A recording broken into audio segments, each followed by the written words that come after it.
Ladies and gentlemen, we're going to start in just a few minutes, so you can please take your seat. We really appreciate it. Thank you so much.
Ladies and gentlemen, welcome inside the historic Rose Hill Gym on a very special Wednesday afternoon. We are here for one reason, to meet the brand new head coach of our men's basketball program, and for the very first time in that role, here he comes inside the Rose Hill Gym, Mike Magpayo.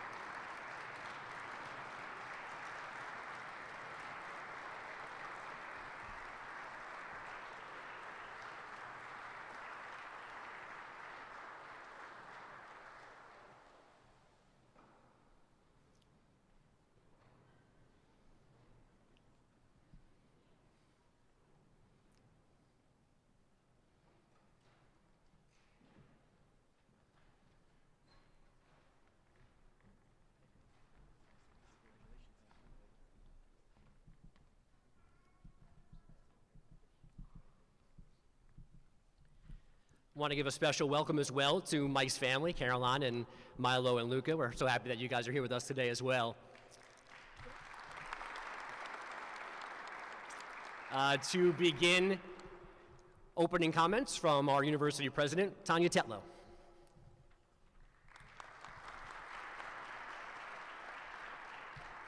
Good afternoon, everyone. It's a joy to be with you today as we take an exciting step forward in the future of Fordham men's basketball.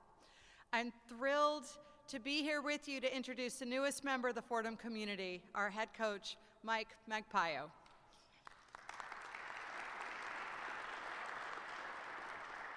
Mike is an innovative thinker, someone who sees the game not only as it is, but as it could be. He has spent his career alongside some of the most creative minds in college basketball, including his mentor, Kyle Smith. And he's part of a coaching lineage that is constantly reimagining the sport for today's ever-changing landscape. But what truly stands out is what Mike has already accomplished. When he took over UC Riverside, the program was struggling, just 2 winning seasons in 2 decades. Under his leadership, that changed dramatically. In 5 seasons, he delivered 4 winning records, 2 20-win seasons, and the school's first ever berth in the NIT. That kind of transformation doesn't happen by accident. It takes vision, grit, and the ability to inspire those around you. Mike is also deeply respected by his players, his colleagues, and across the coaching world. The enthusiasm and admiration we've heard from his peers has been nothing short of extraordinary. And as we welcome Mike to Fordham, we recognize the trail he's already blazed.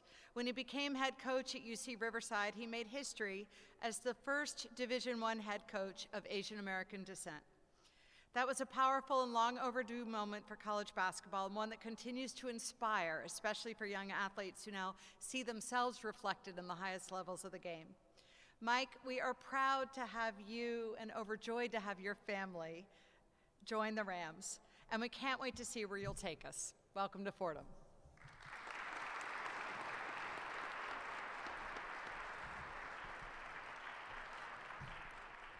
And now our Director of Athletics, Charles Guthrie.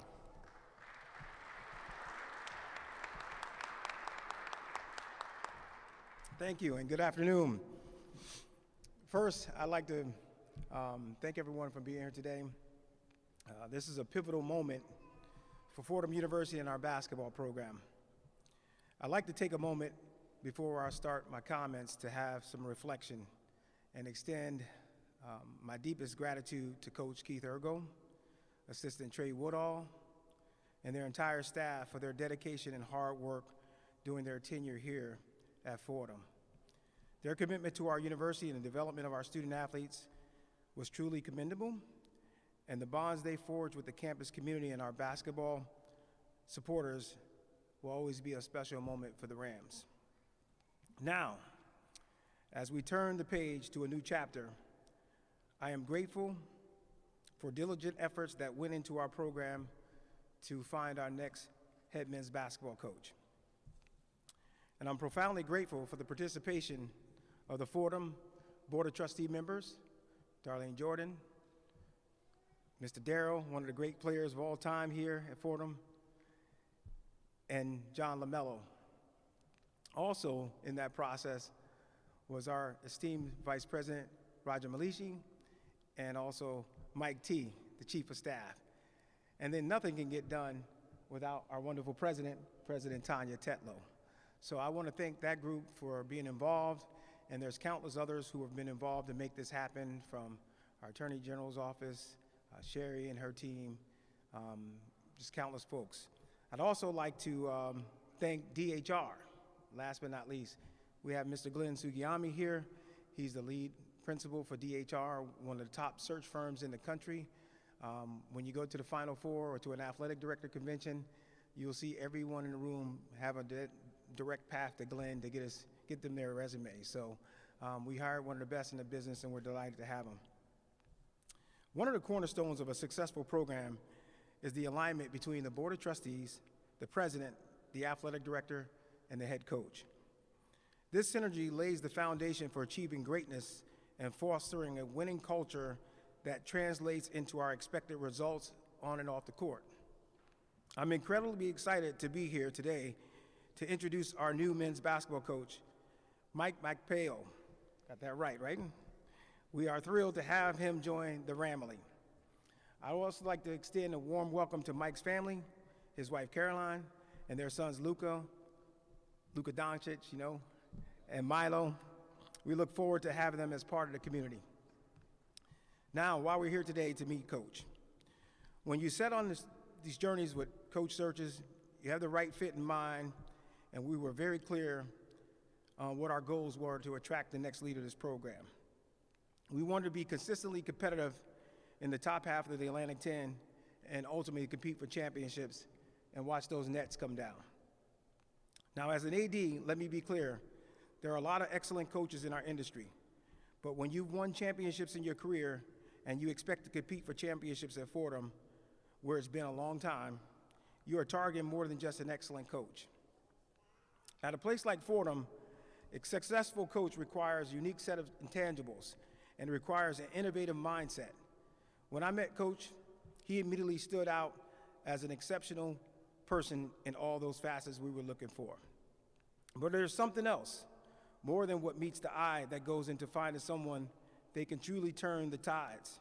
Because let me be clear, we are navigating a completely new era of college basketball. And if that isn't enough on its own, there are a lot of blind spots when you're attempting to reach the NCAA tournament for the first time in more than 30 years. Taking that in, which I do day in, day out, 1992 was the last time Fordham made an appearance in the NCAA tournament. So when you meet someone and immediately realize that you both have a lot of, at least a dozen things in common that contribute to a championship mindset, you know you've hit something and something special and someone special. I won't go into all of them, but I want to share a few of the qualities and synergies that stood out with Coach Mike. Both Mike and I took untraditional paths to college athletics. We fought and scrapped because we had a natural desire to lead student athletes and a passion for the opportunity college athletics presents to help change lives. We both cut our teeth early in our careers right here in New York, ironically at Columbia University. When you have to grind hard early in your career and you're doing it in New York, it just sets the stage differently for what's ahead. When you have a foundation built on roots of New York, you never lose that. Throughout this process, I could feel the emotion and what it means for Mike to have a chance to come in and build something here at Fordham. He doesn't take this challenge lightly. Next, when you win in the California system, and believe me, I've worked in both, the UC and the CSU, competing day in, day out for attention and resources, it is a big statement about your abilities to prioritize and focus on the details that matter to get the job done. It says a lot about Mike's character that he centers on delivering the best experience possible for student athletes in their program without focusing on challenges that may come up or lean on excuses for bumps in the road. Finally, our coach is a natural leader, and that is clear from the way his student athletes, his colleagues, his mentors, and his associates in the game of basketball at all levels talk about him. He is one of the most well-respected minds in the game today. Coach has been praised for his character, and that stands out above all. That's the leader we're fortunate to have here at the helm of Fordham basketball. So that being said, I am proud to now be along the list of people who have been fortunate to run into Coach Mike in the same circle. I'm excited to be in the trenches with you, Coach, and on this mission, and I'm confident we're going to elevate Fordham basketball with President Tetlow and the board and all you in the audience, the fans, when you come out and buy tickets. So please join me in welcoming Coach Mike to Fordham University.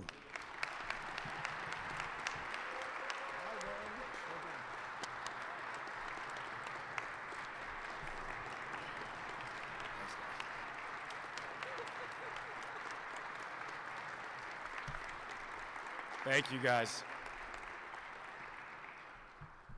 Well, first off, let me start off how I started off my interview with President Tetlow and Athletic Director Guthrie. I love New York City. It's the greatest city in the world. It's my favorite city in the world.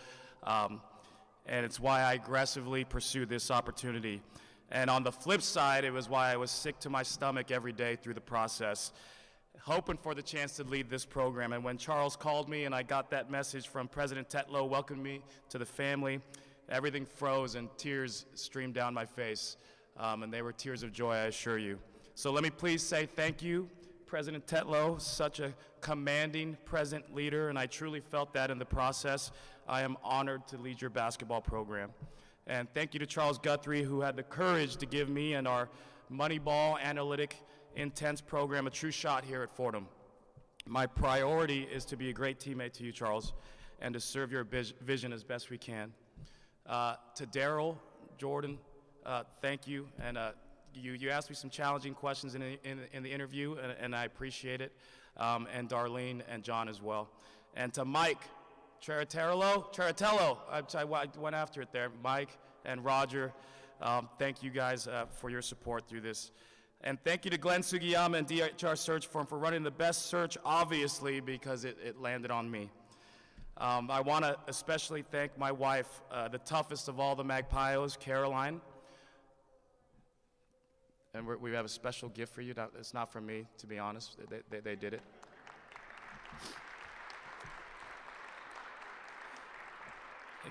I met Caroline in New York City 12 years ago when she was getting her master's at NYU in social work, and I was coaching at Columbia, and Caroline's now moved with me to Campbell University in North Carolina, then to University of San Francisco, then to UC Riverside, which was home for us for the last 7 years. And now she'll have to take the challenge of caring for those two little monsters over there, Luca and Milo, while planning our move back across country. But you will see that Caroline's special poise and caring nature will also permeate the Fordham community. But don't get it twisted. She's little, but she packs a punch. She'll get loud during the games, and you'll start to notice that as well. As for Luca and Milo, they're going to have to toughen up real quick here in the big city. They've been raised in the cushy lifestyle of Southern California. You're in the boogie down Bronx now, boys.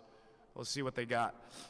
I do want to thank my previous athletic director, Wes Millett, who took a chance on the first full Asian Filipino coach in Division I history and gave me everything I needed to be successful at UCR.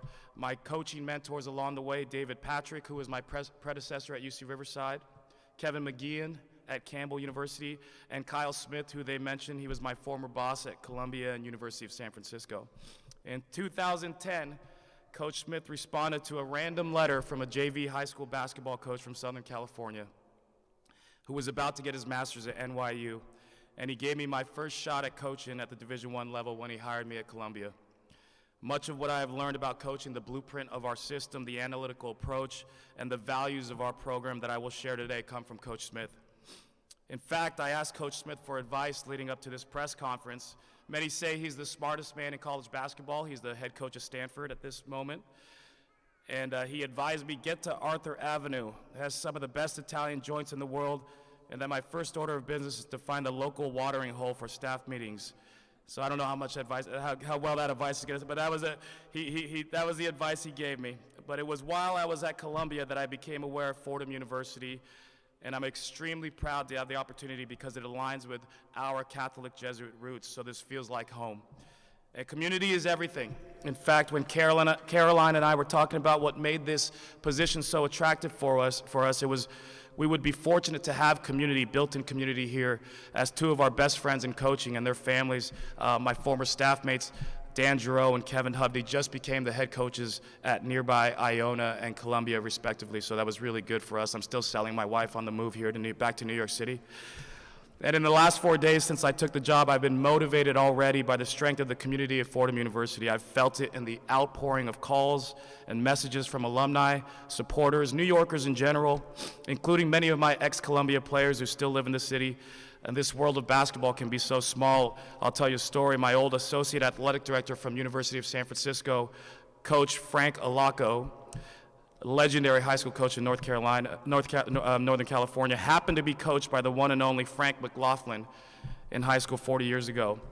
And a few days ago, I get a random call from Mr. McLaughlin, who said to tell all of you hello. He talked with me for over half an hour, gave me some much-needed advice about succeeding here, who to talk to, who to connect with, who to have dinner with. And I was extremely grateful that he would call me from Texas, I believe, in his retirement and give his time to the new coach he had never met before because of a relationship to a former player, Frank Alaco, but also because of his love for Fordham.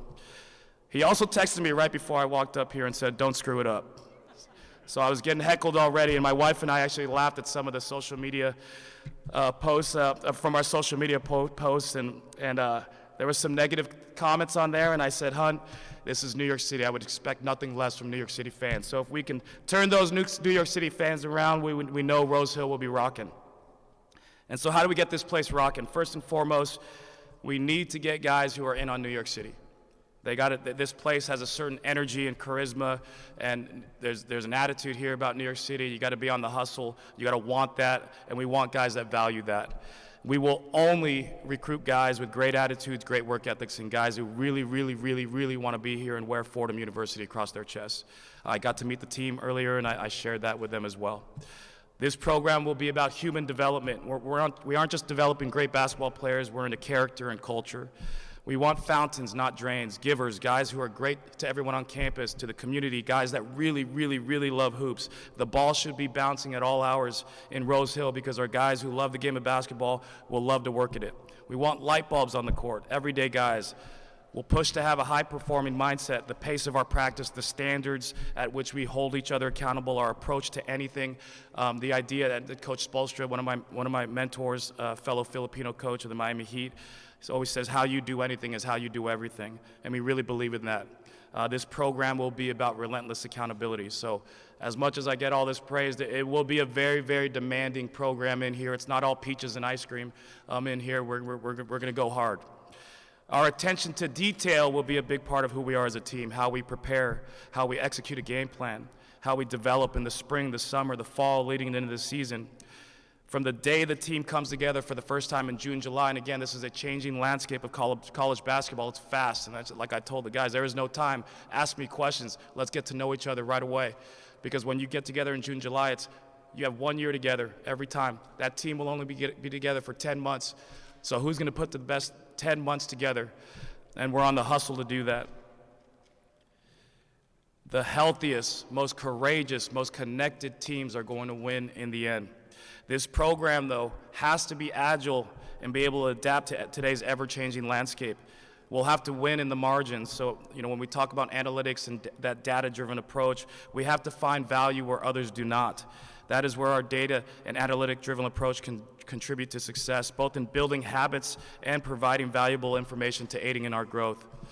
But in the end, this thing is still about relationships. We have to pour into our student athletes, both on and off the court. We will be demanding, but we generally want to coach them in a positive, encouraging, motivating environment. Basketball-wise, keep it simple. We're going to defend, rebound, take care of the ball. Defend, rebound, take care of the ball. Get that tattooed on your side. In fact, if we win an Atlantic 10 championship, I'll get that tattooed on me. We have to have fun. Winning is fun. Winning is hard to do. It takes a village. I am just blessed and tickled that we have this crowd here today. We've had tough times in this university, which got a taste of success a few years ago, is starved for more, and rightfully so. The one thing every alum tells me is that despite the tough times, they all believe there is great potential, and that is because of the powerful alumni base here in the city, and that is why I am here. This is a 121-year-old basketball program. That's pretty incredible. And listen, we have a great yet exciting challenge in front of us. I still remember when I rented a van, and Caroline and I were driving away and moving to North Carolina from the city 9 years ago. And we were moving to North Carolina, and we cried. We were listening to some New York City theme song. I think it was Billy Joel's New York State of Mind.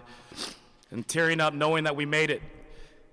New York is where I got my start in coaching. They say if you can make it here, you can make it anywhere, and I'm living proof of that.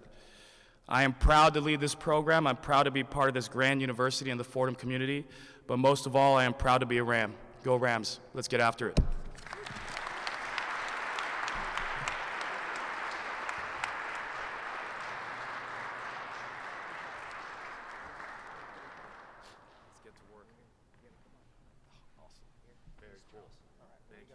President, you hold it in the middle.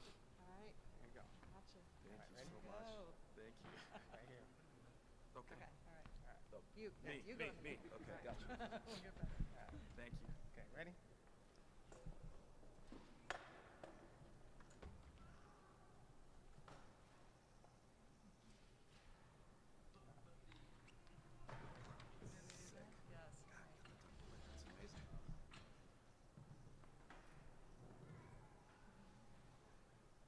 All right, great job. I think we got questions. We're going to take a very quick break to reset the stage, and then Coach will be back with me for a quick Q&A. So please sit tight, and we'll be back in 1 second.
How's this angle?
All right, everybody, if we could sit back down, we'll begin our Q&A session.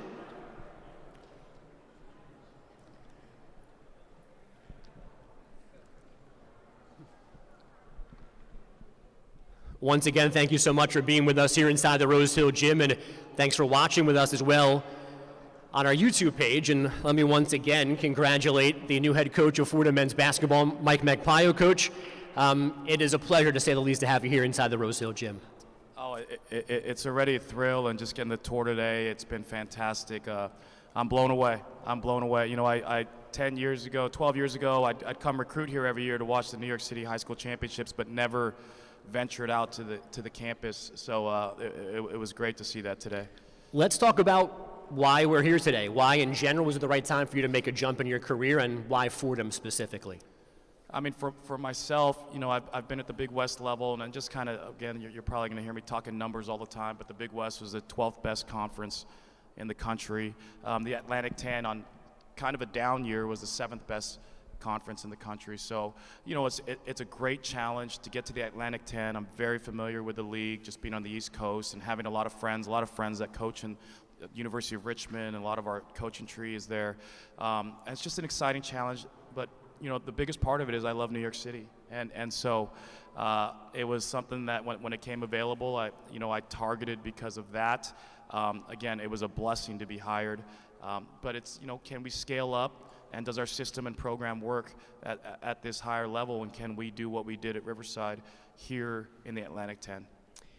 What is, and you talked about this a second ago at the podium, but just walk Fordham fans through what a Mike Magpayo team looks like. You know, I'm lucky enough to have enough mentors, so I'll just say what they say as I'm going through the season and calling them and asking them questions about what they think. I think that you're going to see a team that's going to be prepared. We're going to be gritty. I think it's just the personality of who I am. You know, I've been a builder my whole life. In my 20s, I ran a real estate. I started with my best friend and business partner. Shout out Gil. Went to college with him, but we built a real estate company in our 20s, and then even at Columbia, when that was Coach Smith's first job, that I got to start as director of operations. So we built that into a successful program, and by the time I left Campbell, we built that into a successful program. And Coach Smith just got the job at University of San Francisco, and that's turned into Todd Gold, Coach Smith going to Stanford and Todd Golden, so we built that, and we did the same thing at UC Riverside. Just so you're going to see a gritty team. You're going to see a team that defends, rebounds, takes care of the ball. You're going to see us execute a game plan or try to execute a game plan. We're going to shoot a lot. This game is different though. Even when they were asking me if I got to pick in a normal recruiting world, I like size at every position, positional size, and everybody should be able to shoot the ball. But nowadays, with this world that we're in, you really do have to adjust to the best talent that you're able to attract. And the way that you attract talent now is a combination of course, selling the academic side of Fordham University and the beautiful New York City and all that Fordham has to offer. But there are other factors like NIL. So you do have to see what do you attract, what team do you have there, and make adjustments to that team. But generally, you're going to see a team that defends, rebounds, take care of the ball. As far as roster building goes, in your mind, what's the correct balance of freshmen and old men out of the portal to build the rest of your roster? If you could do it, you'd want to be old all the time. I mean, there's no doubt about it. The oldest teams win if you can, and they're mature. But you have to have the balance. So, we did have a plan, and I think it would be the similar plan here. You want freshmen coming up through the program, so you want to have Fordham's sons, so to speak, developing, coming in with maybe 4 freshmen and maybe 1 or 2 get to play. Maybe somebody's, we had back-to-back freshmen of the year in the last few years at UC Riverside, so of course you're blessed if you have that. Some guys redshirt, but then those guys are ready the next year to play. In fact, one of the freshmen of the year had redshirted the previous year, and then he was Big West Freshman of the Year. So you need a balance of that. Hopefully you're keeping guys and I think Fordham's going to keep guys here a little longer than maybe other universities. You're keeping them for 3 years, but right now you're looking at 2-year. You're looking at 2-year programs, to be honest, and then you have to balance that out with transfers. But for us in New York City, and a point of difference in my coaching career has always been going international. You go to Australia, New Zealand, Germany. We've had a lot of. In fact, our best player at Germany was. From Colombia was German, and we went to Canada as well. So that international piece is going to be huge here in New York City. As I look to my left, I see a number of current Rams in the gym for you here today. What does it mean that they are here listening to you this great. afternoon? And some of the guys are ready to do a morning workout tomorrow morning, 7 a.m. So that'll tell you there's guys that want to be here, and that's going to be the whole deal. Great attitudes, great work ethics, guys that really, really, really want to be here. So it means a lot, and that means a lot to me as well. How do you do this? You've done it at UC Riverside, but how do you come to a place and learn a roster and learn a school and learn a culture? Yeah, I think I called one of them, Jaden, the wrong name earlier. Sorry, Jaden, but it's coming at me fast, and I'm trying to figure it all out. And obviously, like Caroline, she made me I think I put the phone down for an hour and a half the other day because she made me have dinner. Maybe. She disagrees on an hour and a half. Yeah, so it's been going for 8 straight days, but definitely for the last 4 or 5 days. And I want to end this interview so I can get to work. I mean, that's how fast. we have to be on the hustle. It's on, and we're working at it already. And it's fast paced, and that's what New York City is all about. Like yesterday, I got my New York City walk back on the street that my kids couldn't keep up. Caroline couldn't keep up with me, so we're back. we got to go. You mentioned analytics during your opening remarks. Without giving away secrets, what are the numbers that you think are most important right now in determining the success of your team? That's the great thing about it, and Coach Smith, there's some people don't share everything, and Coach Smith and I, you can YouTube and I share everything because it's so hard to accomplish. It's very labor intensive. You need a staff that's bought into it.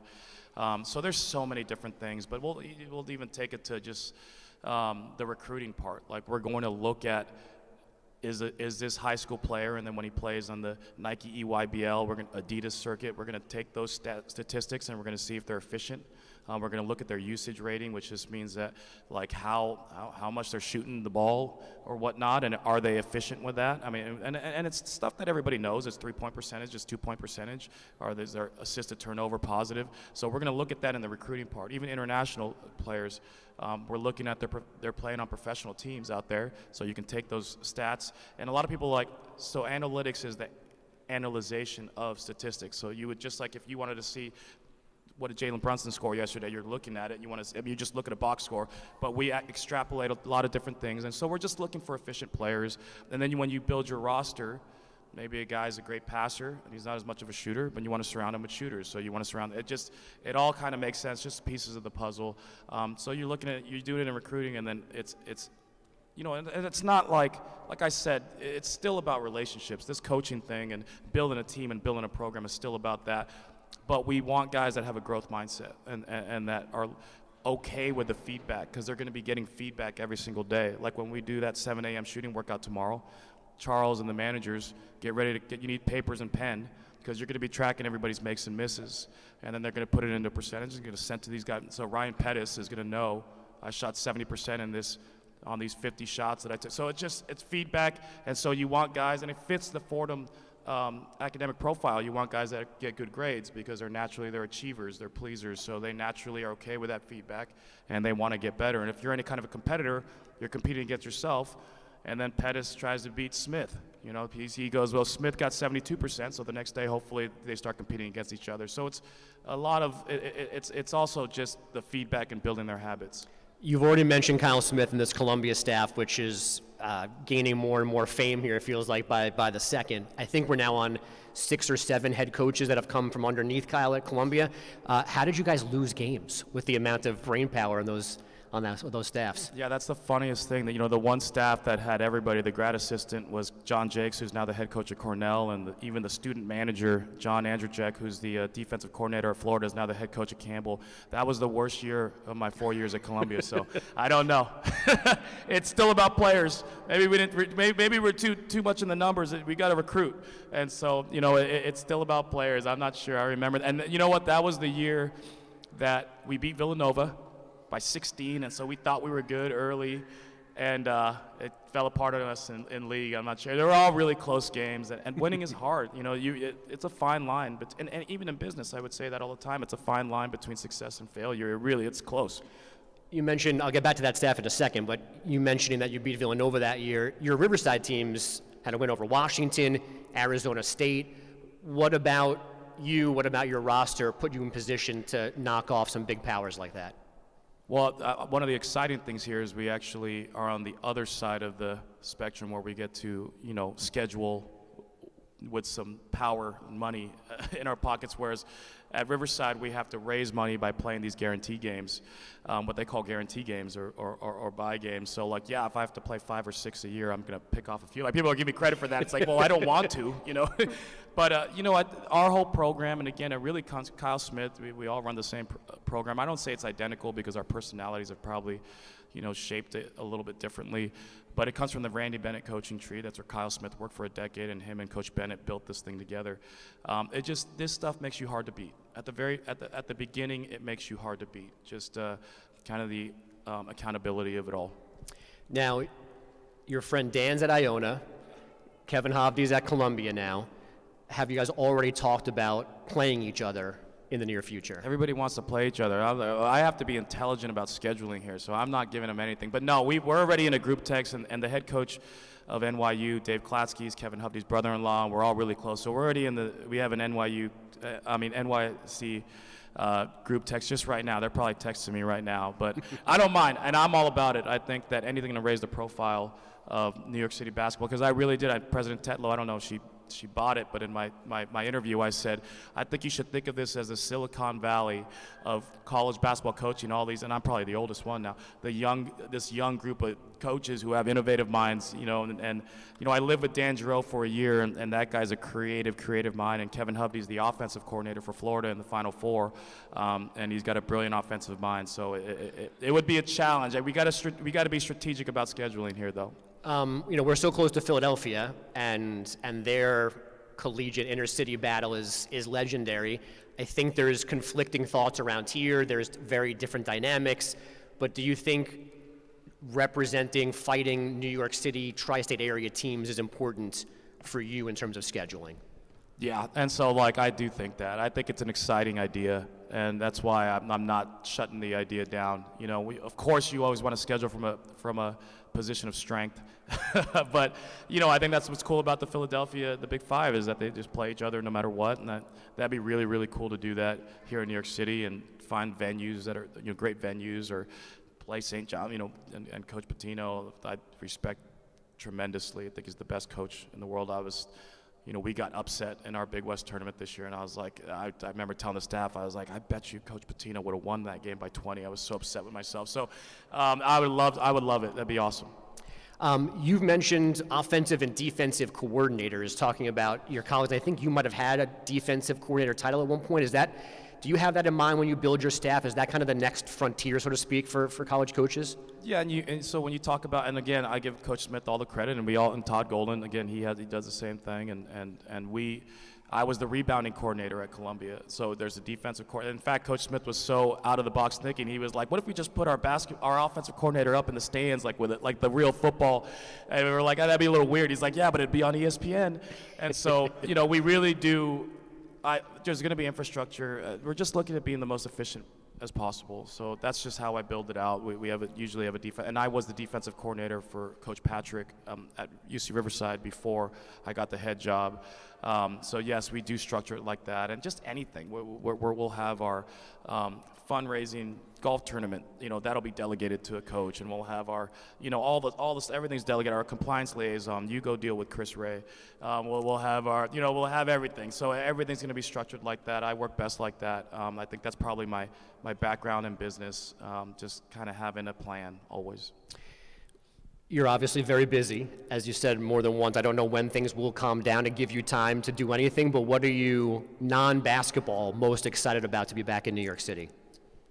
Well, first of all, they got their first New York City slice last night, and it was a great reminder of how good it was. I was just like, this is good, right, huh? This is really, really, really good. So I think the food, all that stuff, I'm a big city guy. I loved it. I love being a part of it. I'm excited about just the pace. And I remember when I was a Southern California guy moving to New York City in 2010, and people here looked at me a little bit like, why did you move from Southern California? And I go back home after my first year, and they're like, God, you're just like always on the hustle, and it's just like, and it, it kind of just takes you over the culture. So I am excited about that, getting a lot of stuff done quickly, and just, but I don't know. I'm excited about the Atlanta 10. I'm excited about the challenge here of building a Fordham basketball program to compete. Like Charles said, I think you have to have a plan, and he said get to the top half, and that was kind of our plan in the Big West. UC Riverside had the not as great of resources, and our goal was to get to the top four, and in the 5 years we were the second best in the Big West. So let's get to the top half first, have a plan there, and keep going. So that challenge is really what drives me. Coach, I think that's a great place to stop and let you get back to your basketball business. Again, congratulations. We are thrilled to have you here inside the Rose Hill Gym, and can't wait to see you guys play actual games in November. Thank you so much. Come support us. We got to get to work, though. Thank you so much. The new head coach of Fordham men's basketball, Mike Magpayo. Thank you, everybody, for being here today. We really appreciate it, and congrats once again, and a welcome to Mike and his family.